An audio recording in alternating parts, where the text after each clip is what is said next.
पूरा आई का डायग्राम और उसके फंक्शन की, रेटिना का क्या फंक्शन होता है, कॉर्निया का डायग्राम तुमको दिया हुआ है, ये जो डायग्राम तुमको दिया हुआ है, डायग्राम तुमको visible. Hello hello hello, welcome back to another power pack series of our question practice session. वापस से आप सभी का स्वागत है हमारे इस क्वेश्चन प्रैक्टिस सेशन में, इस क्वेश्चन प्रैक्टिस सीरीज में, जिसका आज ये दूसरा सेशन है।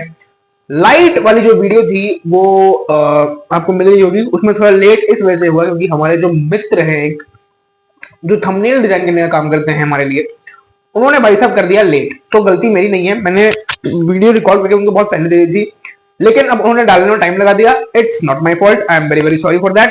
ठीक है, चलो स्टार्ट करते हैं आज के इस सेशन को बिना कोई टाइम वेस्ट किए, क्योंकि टाइम वेस्ट करने के लिए आप काफी हैं। तो अपने पास चैप्टर जो है आज वो है most important questions of human आई।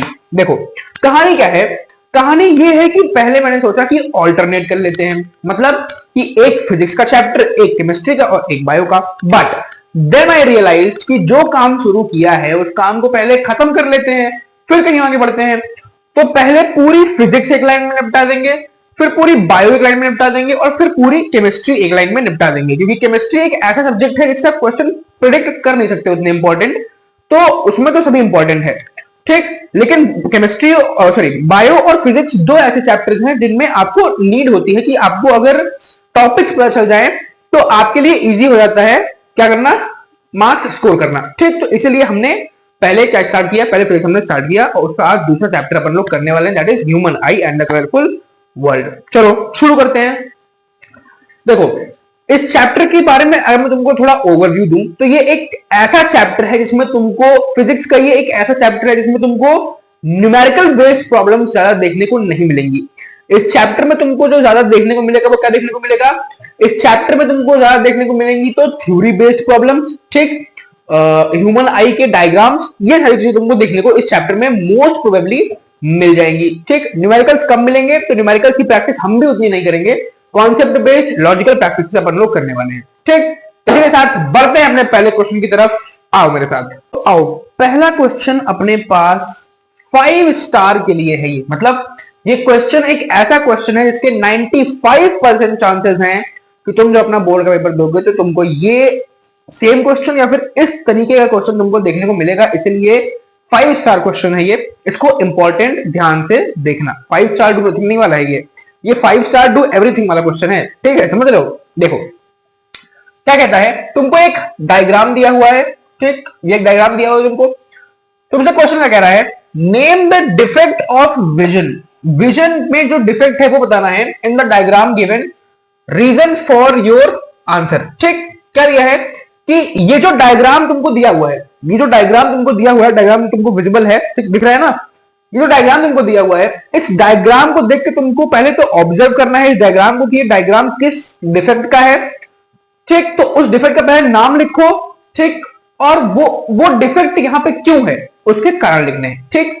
तो इसमें जो डिफेक्ट है, सबसे पहली चीज तो इसमें जो डिफेक्ट है वो डिफेक्ट कौन सा है, that defect is hypermetropia. Hypermetropia, ठीक। इस केस में जो डिफेक्ट है हमारे पास वो कौन सा है, हाइपरमेट्रोपिया। क्योंकि और क्यों है हाइपरमेट्रोपिया, तो हमने पढ़ा है कि हाइपरमेट्रोपिया के केस में इमेज जो होती है वो बिहाइंड द रेटिना फॉर्म होने लगती है, बिहाइंड द रेटिना, ठीक। तो आंसर कैसे लिखोगे, आंसर फ्रेम कैसे करोगे, ये जो रॉ आंसर है, ठीक, आंसर फ्रेम कैसे करोगे कि the given defect in the diagram is the diagram of a hypermetropic eyes and since the image of the object is formed behind the retina, that is why we are calling it as hypermetropia, ठीक। प्यारा सुंदर answer frame हुआ है, ठीक। दूसरा question क्या कहता है, list 2 causes of the defect, ठीक, causes of the defect। ये डिफेक्ट क्यों होता है हमको ये बताना है, ठीक। तो सबसे पहला जो रीजन हम जानते हैं वो क्या है, shortening of the eye ball, shortening of the eye ball. आंखों की जो ये बॉल है, ये जो लेयर है आंखों की, ये वाली, इसका छोटा हो जाना, ठीक, इसका छोटा हो जाना, इसकी वजह से सबसे पहले तो हाइपरमेट्रोपिया होता है। दूसरी चीज कि जो जो ये लेंस है, जो हमारी आंखों में लेंस होती है, जो हमारी पुतली होती है ये वाली, जो हमारी आंखों में लेंस होती है अंदर, उसका क्या हो जाना, उसका मैल फंक्शन करना, यानी कि उसका प्रॉपरली वर्क ना करना। ठीक, कहां लिख दू, कहां लिख दू, यहां लिख देता हूं, लेस फ्लेक्सिबिलिटी या फिर लेस पावर लिख लो, less power of the lens. ठीक, इन दो कारणों की वजह से क्या होता है, इन दो कारणों की वजह से हमको हाइपरमेट्रोपिया देखने को मिलता है। ठीक, कौन कौन से कारण है? सबसे पहला कारण जो अपने पास आता है वो ये है कि shortening of the eye ball, ये जो आई बॉल है इसका छोटा हो जाना। दूसरा जो हमारे पास आता है वो क्या आता है कि ये जो लेंस है उस लेंस की पावर कम हो जाना, इसके चलते वो कहां पर, वो पीछे जाके उसको इमेज को फॉर्म कर रहा है। ठीक, फिर क्या कहता है question, with the help of a diagram show that how this defect can be corrected. एक डायग्राम के थ्रू हमको ये शो करना है कि हम इस डिफेक्ट को कैसे करेक्ट कर सकते हैं। ठीक, तो इसे करेक्शन का डायग्राम याद करो। अगर तुमने एक बढ़िया टीचर से पढ़ा है, वैसे तो हर टीचर ही बढ़िया पढ़ाता है, लेकिन अगर तुमने किसी एक ऐसे टीचर से पढ़ा है जो कॉन्सेप्ट के अंदर डीप डाइव करके पढ़ाता है, तो तुमने ऐसा करेक्शन भी देखा होगा एनसीईआरटी में भी, करेक्शन कि ये आई बॉल है, ठीक, ये आई बॉल है, ये लेंस है, ठीक, यहां से मान लो रेज आ रही है। ठीक, तो अब यहां से रेज आ रही हैं तो रेज यहां पर रिफ्लेक्ट होती है। ठीक, तो अब यहां पर अगर हम एक कॉन्वेक्स लेंस लगा दें, ठीक, एक लेंस तो यहां पर है ही, ये वाली हमारी आंखों वाली, अगर हम यहां पे एक एक्सटर्नल कॉन्वेक्स लेंस लगा दें तो ये सारी लाइटें जो होंगी वो कन्वर्ज होकर कहां पे फॉर्म हो जाएंगी, वो कन्वर्ज होकर रेटिना पे फॉर्म हो जाएंगी। ठीक, तो ये एक डायग्राम बना देना इस क्वेश्चन में। ये क्वेश्चन अगर तुम्हारे पास आएगा तो या तो 3 नंबर या तो 5 नंबर में ही आएगा। ठीक, तो इसको क्वेश्चन को देख लो, ये क्वेश्चन ध्यान से देख लो, क्योंकि अगर 5 स्टार में मैंने इसको मार्क किया है, इसका मतलब कि ये क्वेश्चन जो है वो इंपॉर्टेंट है, बहुत इंपॉर्टेंट है। ठीक, फिर आओ, state the important function of the following. इन दो, ये हमको दो पार्ट्स दिए हैं हमारी आईज के, उनके हमको इंपॉर्टेंट फंक्शन बताने हैं। ठीक, तो सबसे पहले बात करते हैं रेटिना पे। तो रेटिना क्या होता है बेसिकली, रेटिना इज द, क्या होता है, सुनना चाहता हूं मैं, हर एक बच्चा जो मुझे देख रहा है उसके मुंह से मैं सुनना चाहता हूं कि रेटिना क्या होता है। तो रेटिना एक वॉल होती है, लाइट सेंसिटिव लेयर होती है, जो क्या करती है, जो इमेज हमने देखी उसको इलेक्ट्रिकल इंपल्स में कन्वर्ट करती है, इलेक्ट्रिकल इंपल्स में कन्वर्ट करती है और उसको हमारे ब्रेन के पास भेज देती है। कैसे? इन्वर्ट करके। कैसे? इन्वर्ट करके, क्योंकि हम चीजों को कैसे देखते हैं, हम चीजों को उल्टा देखते हैं, लेकिन जब ये उल्टी इमेज हमारी रेटिना के पास पहुंचती है तो हमारी रेटिना इस उल्टी इमेज को क्या करती है, हमारी रेटिना इस उल्टी इमेज को सीधी करती है और इंपल्स के फॉर्म में हमारे ब्रेन तक पहुंचती है, तभी हमें चीजें सीधी दिखाई देती हैं, वरना हमें चीजें सीधी नहीं दिखाई देती। ठीक, फिर है प्यूपिल। प्यूपिल का क्या काम है, तो ये कंट्रोल करता है amount of light entering in the eye, amount of light entering in the eye. हमारे आंखों में किस टाइम पे कितनी लाइट जाएगी वो कौन कंट्रोल करता है, उसको कंट्रोल करने का काम करती है हमारा प्यूपिल। ठीक, जैसे एक एग्जांपल समझना, यहां पे लाइट लगी हुई है, बहुत तेज लाइट यहां पे लगी हुई है, तो अब देखो सिंपल देखना, हाँ, मैं तुमको देख रहा हूं, मैं कैमरे की तरफ देख रहा हूं, कैमरे से मेरी तरफ कोई लाइट नहीं आ रही है, तो मेरी आंखें पूरी खुली हुई हैं। लेकिन अब देखना, जैसे ही मैं इधर देखूंगा, ठीक, तो मेरी आंखें हल्की हल्की बंद होना स्टार्ट हुई। जैसे अभी तुमको देख रहा हूं, मेरी आंखें बिल्कुल खुली है, जैसे मैं इधर देखूंगा मेरी आंखें हल्की हल्की बंद होना स्टार्ट हुई। क्यों? क्योंकि इधर से मेरे पास उतनी ज्यादा लाइट नहीं आई जो मेरी आंखों को हार्म कर सके, लेकिन इस साइड से मेरे पास ज्यादा लाइट आ रही है जो मेरी आंखों को हार्म कर सकती है। तो किस टाइम पे कितनी अमाउंट ऑफ लाइट आंखों को चाहिए जिससे उनको हार्म ना हो, उसको कंट्रोल करने का काम कौन करता है, हमारा ये प्यूपिल। ठीक, देखो मैं तुमको कॉन्सेप्ट और क्वेश्चन के क्वेश्चन कराते चल रहा हूं। ठीक, कॉन्सेप्ट भी कवर कर रहा हूं, क्वेश्चन भी कवर कर रहा हूं, इसी को तो स्टाइल कहते हैं यार। ठीक, चलो ये तो क्वेश्चन हो गए, ये तुम्हारे लिए 3 स्टार का क्वेश्चन था। अब चलते हैं नेक्स्ट क्वेश्चन की तरफ, लेट्स गो। चलो भाई तीसरा क्वेश्चन समझो। तीसरा क्वेश्चन अपने पास क्या कहता है,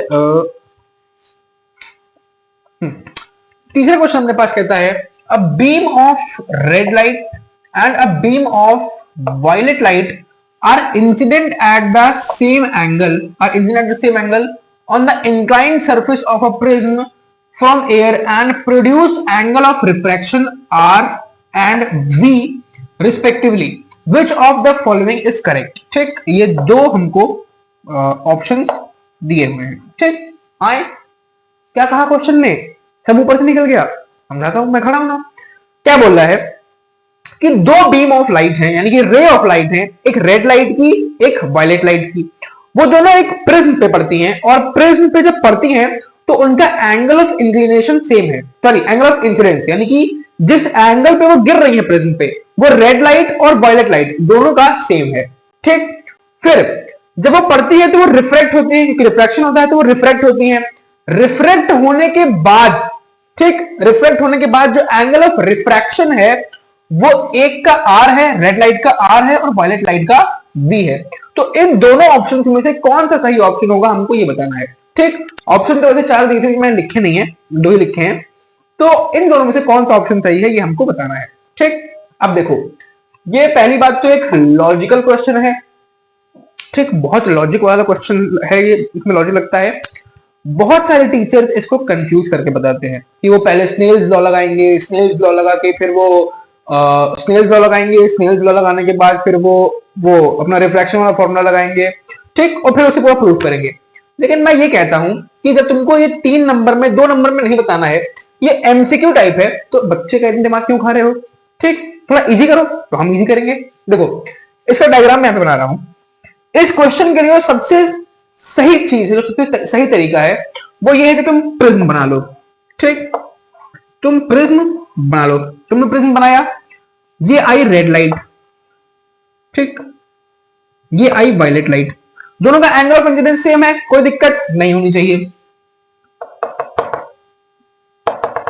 ये नॉर्मल है. ठीक, अब रेड लाइट की वेवलेंथ ज्यादा होती है, ठीक, तो वो बेंड कम करेगी. वेवलेंथ ज्यादा होती है तो बेंड कम करेगी. मान लो ये रेड लाइट आई और ये हल्का सा बेंड करी. ठीक, ये वायलेट लाइट आई, क्योंकि वायलेट लाइट की वेवलेंथ कम होती है तो ये ज्यादा बेंड करेगी. ठीक, ये ज्यादा बेंड करेगी, उल्टा कर दिया क्या मैंने, हाँ, तो ये ज्यादा बेंड करेगी. ठीक, तो नॉर्मल से एंगल तुमको किस तरह दिख रहा है, नॉर्मल से तुमको एंगल किस तरह दिख रहा है, ये वाला एंगल तुमको ज्यादा लग रहा है या फिर ये वाला. तो ऑब्वियस सी बात है, वायलेट लाइट का एंगल ऑफ रिफ्लेक्शन ज्यादा है. ठीक, तो ये वाला ऑप्शन अपने पास सही हो जाएगा. क्लियर है, सही है, कोई दिक्कत. आओ नेक्स्ट क्वेश्चन क्या कहता है कि a person can not see objects farther than 12 metre. एक व्यक्ति है जो 12 मीटर से आगे की चीजें नहीं देख पाता है. ठीक, जो 12 मीटर से आगे की चीजें नहीं देख पाता है. Name the defect of vision. उसको क्या दिक्कत है आंखों में, he is suffering from, and then find the corrective lens. कौन सी लेंस हम यूज करें जिससे उसकी जो डिफेक्ट है वो सही हो जाए. Illustrate with the help of a diagram. Diagram के थ्रू हमको इसको एक्सप्लेन करना है. ठीक, तो देखो, इस क्वेश्चन की मैं एक निंजा हथौड़ी वाली टेक्निक देता हूं तुमको. जब भी इस तरीके के क्वेश्चन आए तो बच्चों को सबसे ज्यादा दिक्कत होती है कि सर हम पहचाने कैसे कि मायोपिया है कि हाइपरमेट्रोपिया है. ठीक, जैसे इसमें दिया है कि he can't see farther than 12 metre, farther than 12 metre. तो एक शब्द पकड़ना, farther और less, farther और less. अगर कहीं तुमको क्वेश्चन में farther दिख जाए कि एक तुमको वैल्यू दी हुई है 12 मीटर, उससे तुमको दिख जाए farther, मतलब दूर का नहीं देख पा रहा है, इसका मतलब मायोपिया है.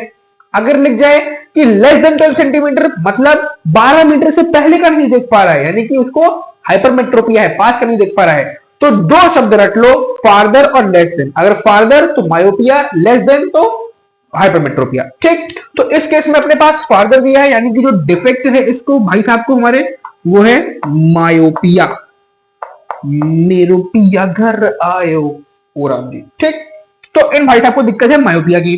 करेक्टिव लेंस मायोपिया के केस में हम जानते हैं कौन सा यूज करते हैं अपन लोग. करेक्टिव लेंस मायोपिया के केस में अपन लोग कॉनकेव लेंस यूज करते हैं. ठीक, अब तीसरी चीज क्या पूछी है, हमको डायग्राम के थ्रू इसको इलस्ट्रेट करना है. डायग्राम के थ्रू हमको ये समझाना है कि कैसे इसको हम करेक्ट कर सकते हैं. तो देखो, यहां पे अगर तुम चाहो तो सिर्फ करेक्शन का डायग्राम बना दो, कोई दिक्कत नहीं है. लेकिन अगर आंसर को बढ़िया प्रेजेंट करना चाहते हो तो पहले डिफेक्ट का डायग्राम बनाओ, फिर करेक्शन का बनाओ. ठीक, देखो तो डिफरेंट का डायग्राम कैसे बनाओगे, ये रे ऑफ लाइट आई, ये प्यूपिल है, ठीक, ये अपने पास हमारी लेंस है, ये आया डिस्पर्ज हुआ, ठीक, डिस्पर्जन हुआ नहीं ठीक से, तो ये इमेज यहां फॉर्म हो गई और इस बंदे को क्या हो गया, मायोपिया हो गया। अब करेक्शन के लिए यहां पे अपन लोग ने लगा दिया एक कॉनकेव लेंस, ठीक, कॉनकेव लेंस यहां पे लगा दिया। अब ये लाइट आई, यहां गई, यहां गई, यहां गई और अब यहां फॉर्म होगी रेटिना में, ठीक। चाहो तो ये दोनों डायग्राम बना दो, तुम्हारा आंसर और अच्छा प्रेजेंट होगा, जो तुम्हारा कॉपी चेक करने वाला होगा उसके सामने टीचर जो होगा। और अगर ना चाहो तो सिर्फ ये वाला भी बना सकते हो, नंबर नहीं कटेंगे, ठीक, क्लियर है। चलो भाई बढ़ते हैं अपने नेक्स्ट क्वेश्चन की तरफ। नेक्स्ट क्वेश्चन एक नए कैटेगरी का क्वेश्चन है, तो ध्यान से समझना, पावर वाला क्वेश्चन है ये। इसमें हम लोग को पावर फाइंड करनी है। जब तुमने ये चैप्टर पढ़ा होगा human I and colourful world, तो उसमें तुमने एक टॉपिक पढ़ा होगा पावर के बारे में, ठीक, कि पावर क्या होती है, तो लेंस की पावर के बारे में तुमने पढ़ा होगा, ठीक। तो उसी पर बेस्ड ये एक क्वेश्चन अपने पास होने वाला है। क्वेश्चन क्या कहता है, the far point of a myopic person is 80 centimetre. तो दो चीजें यहां पर हाईलाइट करना। सबसे पहली चीज, तो तुमको डिफेक्ट दे दिया है कि मायोपिक पर्सन, यानी कि उस व्यक्ति को मायोपिया है, ठीक। फिर फार पॉइंट उसका अब जो है वो कितना है, 80 सेंटीमीटर। वैसे नॉर्मल आई का फार पॉइंट कितना होता है, इंफिनिटी, लेकिन ये जो मायोपिक पर्सन है उसका फार पॉइंट कितना है, 80 सेंटीमीटर, ठीक, उसका फार पॉइंट है 80 centimetre. In front of the eye what is the nature, ठीक, नेचर क्या होगी लेंस की, and power of the lens required to correct the problem, ठीक। तो जो व्यक्ति है उसकी आंखों को करेक्ट करने के लिए नेचर और पावर क्या होगा उस लेंस का जो हम यूज करेंगे, वो अपने को बताना है इस क्वेश्चन में, ठीक।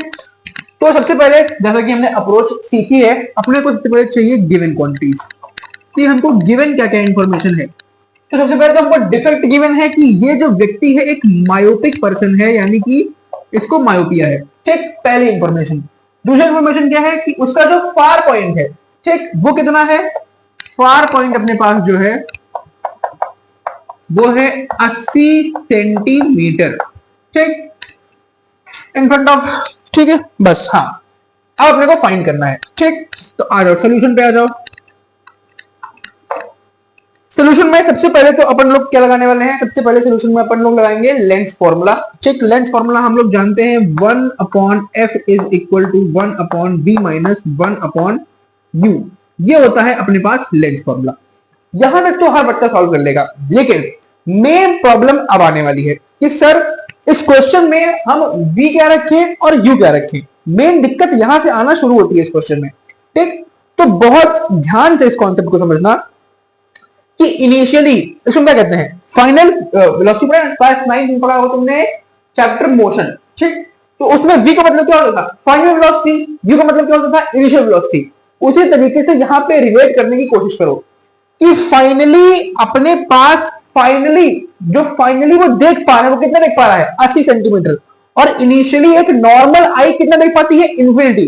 तो v की जगह 80 रखोगे, u की जगह इंफिनिटी रखोगे। कॉन्सेप्ट समझ में आया, फिर से समझ लो। जिस तरीके से मोशन वाले चैप्टर में v का मतलब फाइनल, u का मतलब इनिशियल होता था, उसी तरीके से इस चैप्टर में, इस क्वेश्चन में v का मतलब कि फाइनली वो कहां तक देख पा रहा है, किस रेंज तक देख पा रहा है, और इनिशियली मतलब कहां तक उसको देखना चाहिए था, यानी कि इंफिनिटी तक उसको देखना चाहिए था, तो इंफिनिटी, ठीक। अब वैल्यूज पुट करो। अब क्वेश्चन बहुत आसान है। 1/f is equal to 1/v की वैल्यू कितनी है, -80 माइनस 1/- इंफिनिटी। मैंने इन दोनों वैल्यूज को माइनस क्यों उठाया, तो उसका सिंपल सा रीजन ये है कि जो करेक्टिव लेंस हम यहाँ पे यूज करने वाले हैं वो कौन सी है, कॉनकेव, क्योंकि मायोपिया के केस में अपन लोग कॉनकेव लेंस का यूज करते हैं, ठीक। अब सॉल्व कर दो। 1/f इज इक्वल टू, ये देखो ये माइनस माइनस और इंफिनिटी, ये टर्म तो पूरी क्या हो गई, ये टर्म पूरी 0 हो गई, तो ये बचा 1/-80। तो फोकस जो आ गया वो आ गया -80 सेंटीमीटर, ठीक। फोकस अपने पास आ गया -80 सेंटीमीटर। लेकिन अपने को फोकस नहीं चाहिए, अपने को क्या चाहिए, अपने को चाहिए पावर, ठीक। तो पावर का फॉर्मूला होता है 100/f इन मीटर। मतलब जब हम पावर को मीटर में कन्वर्ट, जब हम फोकस को मीटर में रख रहे होंगे, ये के पास मीटर में आई है, ठीक। तो हम फोकस को मीटर में रख रहे होते हैं, तो हम 100 रखते हैं और जब सेंटीमीटर में तो 1 रखते हैं। ठीक, क्लियर। तो देखो ये आ जाएगा अपने पास 100 अपॉन -80, तो काटो, 2 4 जा 8, 2 5 जा 10, 20 25, 5 4 5 5, तो यह आ जाएगा -1.5 डायोप्टियर। पावर आ गया -1.5 डायोप्टियर। ठीक, अब कंक्लूजन के फॉर्मेट में लिख दो, कंक्लूजन के फॉर्मेट में थोड़ा सा लिख दो कि करेक्टिव लेंस जो हम यूज कर रहे हैं वो कौन सी है। करेक्टिव लेंस जो है वो कौन सी है, कॉनकेव है। ठीक, और पावर कितना आ गया, -80, सॉरी पावर आ गया अपने पास -1.25 डायोप्टियर। ठीक, ये कंक्लूजन में लिख दो। ठीक, आंसर हमारा आ गया।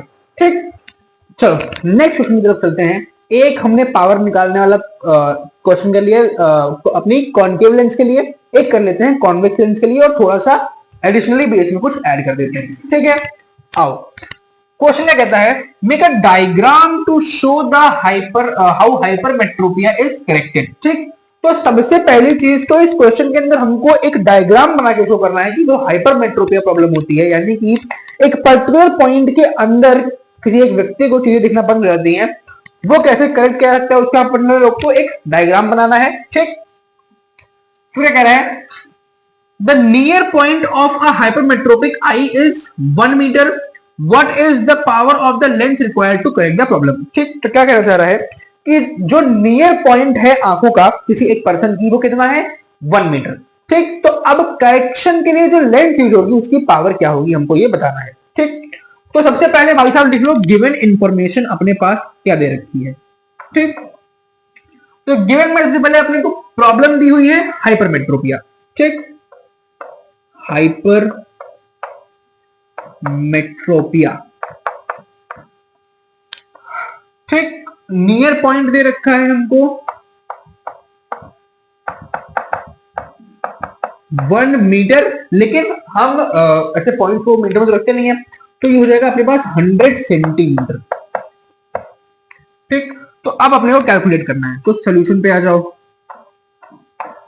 सोल्यूशन में सबसे पहले अपना वही सेम जो एक चीज हम हमेशा लगाते हैं वो लगेगा length formula 1/f is equal to 1/v minus 1/u। Length formula लगा। अब जो ट्रिक मैंने पिछले क्वेश्चन में बताई थी उस ट्रिक को याद करो और उस ट्रिक को यहां पर अप्लाई करो। कौन सी ट्रिक, कि फाइनली जो आंखों का नियर पॉइंट है वो क्या है, 100 सेंटीमीटर, और इनिशियली क्या होना चाहिए था, -25 सेंटीमीटर। ठीक, रख दो रख दो।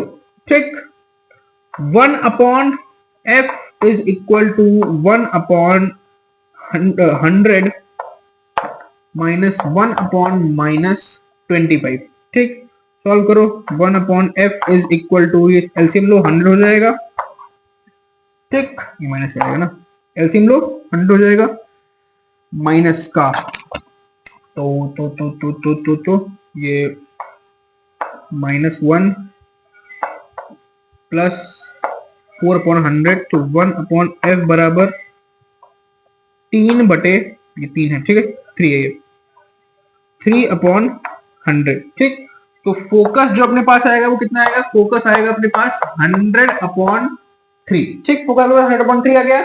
अब ये सेंटीमीटर में आया है, हमको चाहिए किसमें, मीटर्स में। हमको पावर किसमें चाहिए, मीटर्स में।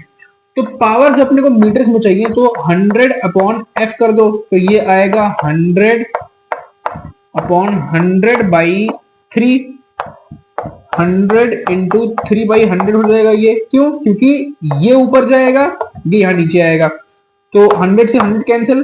पावर जो आ गई वो आ गई +3 डायोप्टियर, +3 डायोप्टियर। और हम ये जानते भी हैं कि कॉनकेव लेंस की जो पावर होती है, सॉरी कॉन्वेक्स लेंस की जो पावर होती है वो पॉजिटिव में ही आती है। ठीक, अब दूसरी चीज क्या, अपने को रे डायग्राम बनाने को कहा है, तो रे डायग्राम बना दो भाई साहब। ये हमारी हो गई आई बॉल, ये हमारा हो गया लेंस। ठीक, अब ये लाइट रेज आ रही हैं, यहाँ पे हमने लगाया एक कॉन्वेक्स लेंस। ठीक, मैंने लगाया एक कॉन्वेक्स लेंस। अब कॉन्वेक्स लेंस लगाने की मदद से हुआ क्या, कॉन्वेक्स लेंस लगाने से हुआ क्या कि अब जो ये लाइट रेज यहाँ पर आएंगी वो पहले यहाँ पे जाएंगी और फिर ये रेटिना पे इमेज फॉर्म कर देंगी, यहाँ पे जाएंगी, रिफ्लेक्ट होकर जाएंगी, रेटिना पे इमेज फॉर्म कर देंगी। ठीक, तो ये डायग्राम भी अपन लोग ने बना के उनको दिखा दिया। तो ऐसे सिंपल सिंपल क्वेश्चन आते हैं, लॉजिकल आते हैं। देखो हर क्वेश्चन में कोई एक ऐसा पॉइंट होता है जहां पर मैक्सिमम बच्चे गलती करते हैं, गलती में फंसते हैं। तो इस क्वेश्चन में दो ऐसे पॉइंट्स हैं जहां पर आम बच्चे नॉर्मली फंस जाते हैं। कौन सा पॉइंट? सबसे पहली चीज तो वो वी और यू में कंफ्यूज होते हैं कि सर वी और यू में हम रखें क्या। तो मैंने तुमको ट्रिक दे दी कि फाइनली क्या दिया हुआ है क्वेश्चन में और इनिशियली क्या होना चाहिए था। तो फाइनली जो दिया हुआ है वर्ड दो, इनिशियली जो उसका होना चाहिए था वर्ड दो। ठीक, दूसरी चीज जो इस क्वेश्चन में बच्चे मैक्सिमम जो फंसते हैं वो वी की जगह वन उठा के पुट कर देते हैं। लेकिन इसको ध्यान से देखो कि वन तो अपना मीटर में दिया है ना, लेकिन हमको या तो सेंटीमीटर में चाहिए सारी क्वांटिटीज या तो मीटर में चाहिए। तो या तो -25 को मीटर में कर लो 0.25, या तो 1 को सेंटीमीटर में कर लो 100। ठीक, तो ये दो चीजें थी जहां पे बच्चे फंस सकते हैं। क्लियर है? चलो नेक्स्ट क्वेश्चन की तरफ बढ़ते हैं। चलो बढ़ते हैं अपने नेक्स्ट क्वेश्चन की तरफ। क्वेश्चन अपने पास, an astronaut in sky finds space to be dark, explain reason for this observation. Question थोड़ा उल्टा हो गया है, स्काई यहां होना चाहिए था और स्पेस यहां होना चाहिए था।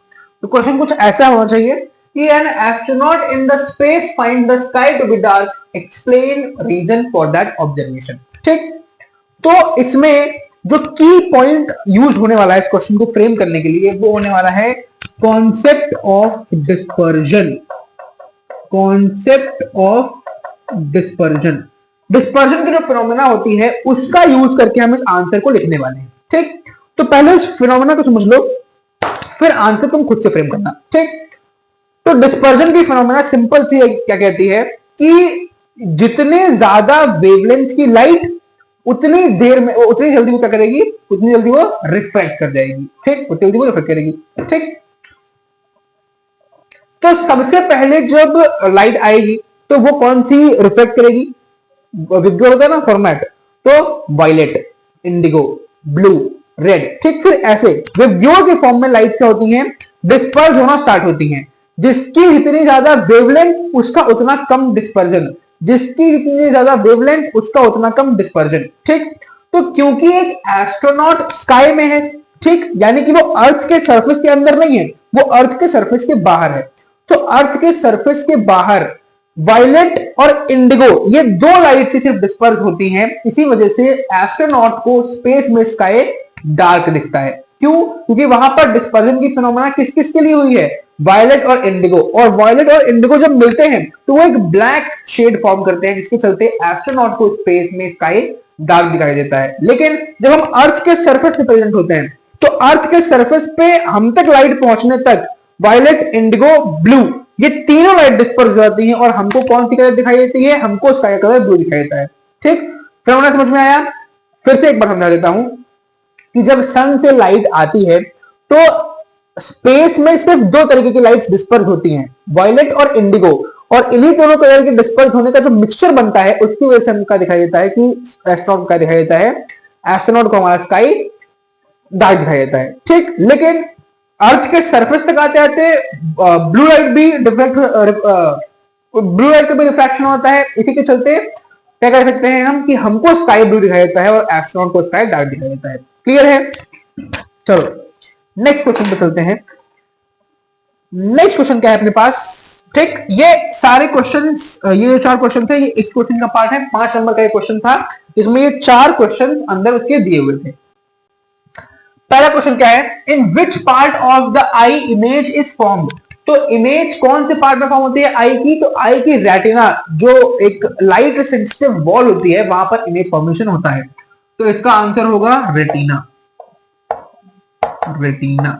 ठीक, फिर क्या है, विच part of the I provides maximum refraction for the light rays. ठीक, तो क्या बताया जा रहा है कि जब लाइट रेज हमारी आंखों में एंटर करती हैं तो maximum of the light rays का रिफ्रैक्शन, यानी कि जो maximum of the light rays हमारी आंखों के अंदर आती हैं उनके लिए रास्ता कौन होता है? तो उनके लिए रास्ता होता है हमारी आंख के सबसे आगे वाली लेयर कॉर्निया। ठीक, वो होती है अपने पास कॉर्निया। थर्ड क्वेश्चन है what type of image is formed on the retina, retina पे किस तरीके की इमेज फॉर्म होती है, तो ऑब्जेक्ट की इन्वर्टेड इमेज हमारी रेटिना पे फॉर्म होती है, लेकिन हमारी रेटिना उस इमेज को क्या कर देती है, वापस से क्या कैसी कर देती है, वापस से उसको सीधी कर देती है, ठीक। लेकिन रेटिना पे ओरिजिनली कैसी इमेज फॉर्म होती है, तो वो फॉर्म होती है इन्वर्टेड, ठीक, उल्टी इमेज हमारी रेटिना पे फॉर्म होती है। लेकिन जब रेटिना सिग्नल्स, जब इंपल्सेस क्रिएट करती है, तो वो उस इमेज को इन्वर्टेड से वापस से अपवर्ड कर देती है। फिर क्वेश्चन है व्हाट नहीं है on what does the image formed on retina depend upon, जो हमारी रेटिना पे इमेज फॉर्मेशन होता है वो किस चीज पर डिपेंड करता है, मतलब क्वेश्चन का ये कहना है कि हमारे जो रेटिना पे इमेज फॉर्म हो रही है उसका साइज क्या होगा, कितनी बड़ी होगी या फिर कितनी छोटी होगी, ये किस चीज पर डिपेंड करता है, तो ये डिपेंड करता है फोकल लेंथ पे। फोकल लेंथ अगर बहुत ज्यादा बड़ी होगी तो इमेज छोटी फॉर्म होगी, अगर फोकल लेंथ छोटी होगी तो इमेज बड़ी फॉर्म होगी, ठीक। तो ये डिपेंड करता है फोकल लेंथ पे, एफ लिख दे रहा हूं समझ लेना, ठीक, फोकल लेंथ पे डिपेंड करता है। अब ये जो लास्ट क्वेश्चन है इसको ध्यान से समझना, बहुत इंपॉर्टेंट क्वेश्चन है। How will you use two identical prism so that a white beam of a beam of white light on one prism emerges out of the other prism, draw the diagram, ठीक। तो क्या कह रहा है कि मान लो हमारे पास दो प्रिज्म है, प्रिज्म जानते हो क्या है, तो मान लो हमारे पास दो प्रिज्म है और एक प्रिज्म पे व्हाइट लाइट इंसिडेंट कर रही है, ठीक, व्हाइट लाइट इंसिडेंट कर रही है, तो दूसरा जो प्रिज्म है उसको ऐसी पोजीशन पे रखें कि जो व्हाइट लाइट इंसिडेंट कर रही है उसका तो पहले डिस्पर्जन होगा, 7 लाइट्स में कन्वर्ट होगी, तो 7 लाइट्स में कन्वर्ट होने के बाद वो दूसरे प्रिज्म से व्हाइट लाइट के फॉर्म में बाहर आए, किस तरीके से इसको रखें, ठीक। तो समझना, अब समझना चीज को, ठीक है, एक मिनट। ये मान लो हमने रखा पहला प्रिज्म, ठीक, ये हमने रखा पहला प्रिज्म। अब इस पहले प्रिज्म में क्या होगा, ये मान लो व्हाइट लाइट आई, ये व्हाइट लाइट आने के बाद 7 कलर्स में क्या होगी, डिस्पर्स होगी, 7 कलर्स में डिस्पर्स होगी, 1 2 3 4 5 6 7, ठीक। ये 7 कलर्स में ये व्हाइट लाइट आई और 7 कलर्स में डिस्पर्स हो गई, ठीक। तो अब पॉसिबल कंडीशंस क्या बन सकती हैं कि अगर मैं प्रिज्म को कुछ इस शेप में रख दूं, ठीक, प्रिज्म को मैं इस शेप में रख दूं तो क्या होगा, कुछ होगा, कोई फर्क नहीं पड़ेगा, वो आएगा, डिस्पर्जन और होगा, लाइट थोड़ी नीचे जाएगी लेकिन सातों कलर वैसे ही विजिबल रहेंगे। अगर मैं प्रिज्म को इस शेप में रख दूं, अगर मैं प्रिज्म को इस शेप में रख दूं तो भी कोई डिफरेंस आएगा, नहीं आएगा, क्यों, क्योंकि व्हाइट लाइट आएगी, डिस्पर्स करेगी, निकल जाएगी। लेकिन अगर मैं प्रिज्म को इस शेप में रख दूं इन्वर्टेड, तो क्या ये जब सारी लाइटें आ रही हैं ये इसमें जाएंगी, डिस्पर्जन होगा और एक साथ मिलकर बाहर आ जाएंगी, ठीक। तो ये क्वेश्चन बहुत इंपॉर्टेंट है, बहुत बार पूछा गया है, इसलिए ध्यान से समझो इस क्वेश्चन को।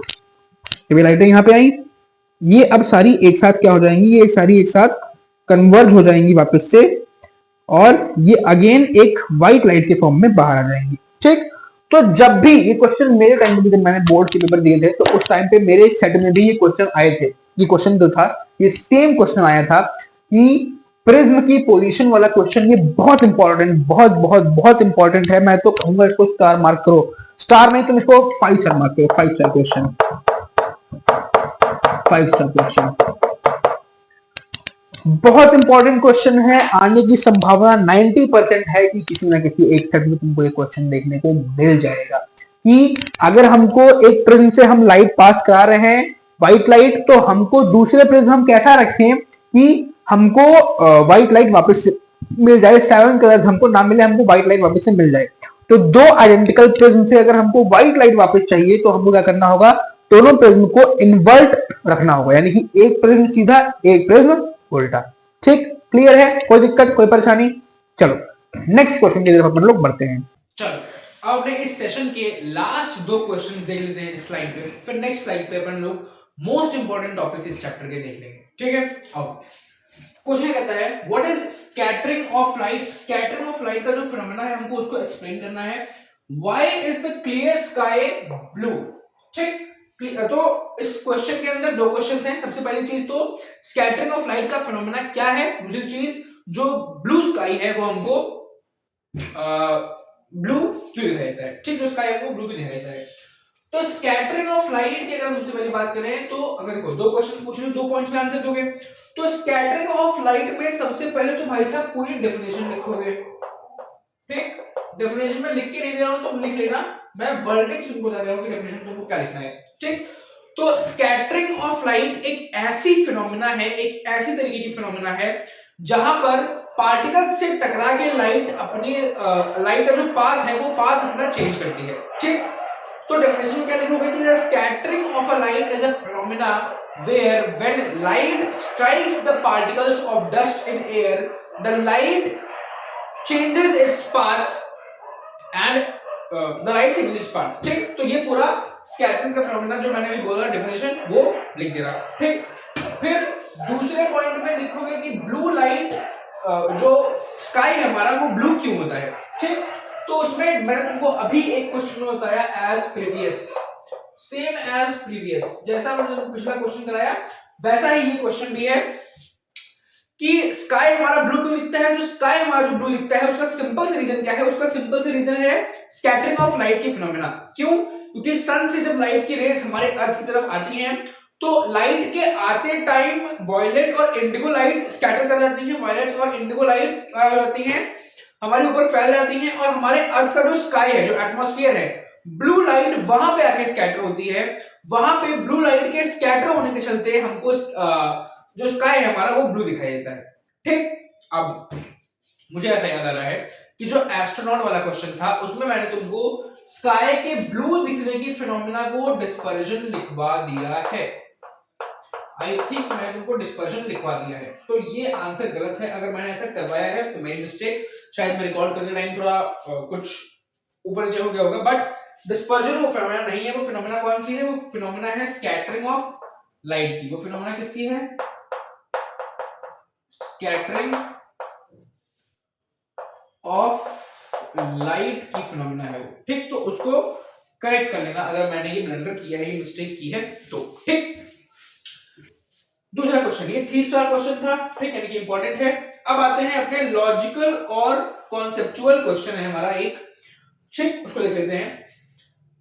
आकर्ष past a white light in a prism as shown. एक आकर्षक बच्चा है, ठीक, प्यारा सा, उसने एक व्हाइट लाइट को पास कराया इस प्रिज्म के थ्रू। 3 प्रिज्म में रखे, एक सीधा, एक उल्टा और फिर एक सीधा, ठीक। तो क्वेश्चन क्या कह रहा है? 3 क्वेश्चन हमने पूछे हैं, 3 नंबर या 5 नंबर कोई क्वेश्चन देखने को मिलेगा। पहला क्वेश्चन क्या है? What colours will be seen on the screen. इधर स्क्रीन लगी हुई है, तो इस स्क्रीन पे तुमको कौन से कलर्स देखने को मिलेंगे, ठीक। तो आओ देख लेते हैं। दूसरा क्वेश्चन क्या है? Draw the diagram. जो कलर तुमको इस स्क्रीन पे देखने को मिलेंगे उसके लिए तुमको ये डायग्राम पूरा वापस से अपनी कॉपी में बनाना है, तुमको आंसर शीट मिलेगी उसमें, ठीक। तीसरा क्वेश्चन है name all the processes that take place between prism 1 and 3। ये प्रिज्म 1 और प्रिज्म 3 जो है इनके बीच में जितने भी प्रोसेसेस परफॉर्म हो रही हैं उन सारी के तुमको क्या करना है? नाम लिखना है, ठीक। तो सबसे पहले तो भाई साहब लाइट का सिस्टम समझो। यहां से लाइट एंटर की, तो लाइट एंटर करने के बाद 7 कलर्स में पहली बात तो टूटेगी, 1 2 3 4 5 6 7, ठीक। 7 कलर्स में टूट गई। अब 7 कलर्स में ये टूटी तो डिस्पर्जन हुआ। अब 7 कलर्स में टूट के ये पहुंचेगी प्रिज्म 2 पे, ठीक। 2 3 4 5 6 7, प्रिज्म 2 पे ये पहुंची। अब प्रिज्म 2 पे पहुंचने के बाद होगा क्या? प्रिज्म 2 पे पहुंचने के बाद होगा क्या? प्रिज्म 2 पे पहुंचने के बाद जैसा कि हमने देखा था कि अगर हम 2 प्रिज्म को एक साथ इन्वर्टेड में रख दें, अगर 2 प्रिज्म को एक साथ इन्वर्टेड में रख दें, यानी कि एक सीधा मेरी तरह और एक उल्टा तुम्हारी तरह, ऐसा रख दें, तो व्हाइट लाइट वापस से कन्वर्ज होकर हमको मिल जाती है, ठीक। तो ये व्हाइट लाइट वापस से अपने को इधर कन्वर्ज होकर इधर से निकलेगी, ठीक। ये व्हाइट लाइट वापस से कन्वर्ज होकर निकल गई। लेकिन अब अगर हम यहाँ पे स्क्रीन रख देते, मान लो सपोज अगर हम इस पॉइंट पे स्क्रीन रख देते तो हमको व्हाइट लाइट मिल जाती। लेकिन लेकिन लेकिन बीच में हमने क्या मस्ती दिखा दी? बीच में हमने एक प्रिज्म और रख दिया, ठीक। स्क्रीन जो थी वो एक प्रिज्म के आगे रख दी, तो अब जब ये व्हाइट लाइट यहाँ टकराएगी ना तो ये वापस से स्कैटर कर जाएगी 7 कलर में, ये वापस से 7 कलर्स में स्कैटर कर जाएगी और हमको स्क्रीन पे जो दिखेगा वो 7 कलर्स देखने को मिलेगा। 7 कलर्स का जो बैंड होता है हमारा, वो 7 कलर्स का बैंड देखने को मिलेगा, that is VIBGYOR, violet, indigo, blue, green, yellow, orange, red. ये विबग्योर का पैटर्न हमको देखने को मिलेगा कहां पर? अपनी स्क्रीन पे। ठीक, क्यों मिलेगा वो समझ में आया? ठीक, तो लाइन बाय लाइन समझो फिर से एक बार। क्या हुआ कि पहले प्रिज्म से जो लाइट एंटर की तो लाइट डिस्पर्जन हुआ लाइट का, और वो 7 कलर्स के बैंड में फैल गई। जब दूसरे प्रिज्म में एंटर की तो वो व्हाइट लाइट वापस से कंबाइन हो गई, क्योंकि आइडेंटिकल प्रिज्म को हमने इन्वर्ट करके रखा था। तो अब इससे निकली तो वो फिर से व्हाइट लाइट के फॉर्म में हो गई। लेकिन जब तीसरे प्रिज्म से वो टकराई तो तीसरे प्रिज्म से टकराने के बाद वो वापस से व्हाइट लाइट वो 7 कलर्स में डिस्पर्स हो गई। क्यों? क्योंकि स्पिन जो प्रिज्म था हमने उसको वापस से इन्वर्ट कर दिया। ठीक, अब अगर एक सिचुएशन सोचो कि मैं इसके बगल में एक इन्वर्टेड प्रिज्म फिर रख दूं तो फिर मुझे व्हाइट लाइट मिल जाएगी। ठीक, यानी कि अगर हम इन्वर्टेड प्रिज्म रखते जा रहे हैं एक के बाद एक के बाद एक के बाद एक, तो पहले व्हाइट लाइट फिर विबग्योर, फिर व्हाइट लाइट फिर विबग्योर, फिर व्हाइट लाइट फिर विबग्योर, ये पैटर्न हम ऑब्जर्व कर पाएंगे। जैसे ये सीधा ये उल्टा, ये सीधा फिर एक उल्टा रख दें तो फिर व्हाइट लाइट मिल जाएगी, फिर सीधा रख दें तो फिर इन्वर्टेड मिल जाएगा, वो विबग्योर मिल जाएगा, फिर इन्वर्टेड रख दें तो अपने को व्हाइट लाइट मिल जाएगी। ठीक, तो ये एक पैटर्न बनके चलेगा। ये क्वेश्चन अपने माइंड में फीड कर लो, इंपॉर्टेंट है। हो सकता है तुमको फंसाने के लिए वो 2 प्रिज्म नहीं 3 4 5 प्रिज्म रख के पूछने की तुमको स्क्रीन पे कैसे इमेज देखने को मिलेगी। ठीक, अब उसके बाद थर्ड क्वेश्चन क्या है? Name all the process in between prism 1 और 3। 1 और 3 के बीच में जितने प्रोसेस हो रहे हैं उनके नाम लिखने हैं। ठीक, तो सबसे पहला यहां पर अपना क्या हो रहा है? यहां पर अपना हो रहा है डिस्पर्जन, सॉरी यहां पर हमारा हो रहा है रिफ्रैक्शन। क्यों? क्योंकि भाई लाइट एंटर कर रही है एयर से प्रिज्म में, किसी एक मीडियम से दूसरे मीडियम में, तो सबसे पहले अपने पास हो रहा है रिफ्रैक्शन। रिफ्रैक्शन, ठीक, रिफ्रैक्शन के बाद जब लाइट अंदर पहुंची तो इस पॉइंट पे हो रहा है डिस्पर्जन, फिर यहां पे हो रहा है रिफ्रैक्शन क्योंकि एक मीडियम से दूसरे मीडियम में पहुंच रही है, फिर यहां पर हो रहा है रिफ्रैक्शन क्योंकि एक मीडियम से दूसरे मीडियम में पहुंच रही है, और यहां पर इस पॉइंट पे हो रहा है कन्वर्जन क्योंकि 7 विबग्योर बैंड जो है वो एक साथ कन्वर्ट हो जा रहे हैं, इसीलिए इस पॉइंट पर हो रहा है कन्वर्जन। कन्वर्जन, ठीक, कन्वर्जन। फिर यहां से लाइट गई तो यहां पर फिर से इस पॉइंट पे क्या हुआ? डिस्पर्जन, सॉरी इस पॉइंट पे क्या हुआ? रिफ्रैक्शन। रिफ्रैक्शन, फिर इस पॉइंट पे फिर से अपने को क्या देखने को मिलेगा? फिर देखने को मिलेगा रिफ्रैक्शन, ठीक, और फिर यहां पे क्या देखने को मिलेगा? यहां पे अपने को देखने को मिलेगा डिस्पर्जन, फिर यहां पे क्या देखने को मिलेगा? रिफ्रैक्शन, और फिर यहां पे क्या देखने को मिलेगा अपने को? यहां पर अपने को देखने को मिलेगा क्या? इंसिडेंस, क्योंकि स्क्रीन पे इमेज फॉर्म होने लगेगी तो यहां पे अपने को देखने को मिलेगा इंसिडेंस। ठीक, तो मार्क कर देना, पॉइंट्स मार्क कर देना कि पॉइंट 1 पे क्या हो रहा है, पॉइंट 2 पे क्या हो रहा है, पॉइंट 3 पे क्या हो रहा है, पॉइंट 4 पे क्या हो रहा है, पॉइंट 5 पे क्या हो रहा है, ऐसे पॉइंट्स मार्क करके अपनी आंसर शीट में लिख देना कि कहां पर क्या हो रहा है। ठीक, क्लियर है? अब चलते हैं इस पूरे सेशन के मोस्ट इंपॉर्टेंट पार्ट पे जो कि है most important and probable topics of this chapter. ठीक, आओ तो देखो इस चैप्टर के जो मोस्ट इंपॉर्टेंट और प्रोबेबल टॉपिक्स हैं जिनसे तुम्हारे प्री बोर्ड्स में और बोर्ड्स में क्वेश्चन आने के 100% चांसेस हैं, वो कुछ टॉपिक्स ये लिखे हुए हैं। सबसे पहला है आई डायग्राम। जो हमारा आई डायग्राम है कि एक जो तुम्हारे एनसीईआरटी के फर्स्ट या फिर सेकंड पेज पे आई थी कि वो पूरा आई का डायग्राम और उसके फंक्शन कि रेटिना का क्या फंक्शन होता है, कॉर्निया का क्या फंक्शन होता है, आइरिस का क्या फंक्शन होता है और सिलेरी मसल का क्या फंक्शन होता है, वो चीज एक बार पढ़ लेना क्योंकि उससे क्वेश्चन आने के चांसेस हैं। ठीक, दूसरी और सबसे इंपॉर्टेंट चीज जो कि है डिफेक्ट एंड करेक्शन, और उसमें भी हाइपरमेट्रोपिया और मायोपिया। 5 स्टार मार्क कर लो दोनों टॉपिक्स को, क्योंकि या तो मायोपिया या तो हाइपरमेट्रोपिया, इन दोनों टॉपिक्स में से हर सेट में एक ना एक क्वेश्चन तुमको देखने को मिलेगा। जब कक्षा 10वीं के बोर्ड देने बैठना एक बार थैंक यू कहते हैं ना, उतना मेरे लिए काफी है। मायोपिया और हाइपरमेट्रोपिया और उनके करेक्शन, इसमें से तुमको एक सीधा डायरेक्ट क्वेश्चन देखने को मिलेगा। ठीक, हर सेट में, एक सेट की बात नहीं कर रहा हूं, हर सेट में तुमको देखने को मिलेगा, ये मेरी गारंटी है। ना मिले तो वीडियो में वापस करना। ठीक, फिर है न्यूमेरिकल्स ऑफ पावर।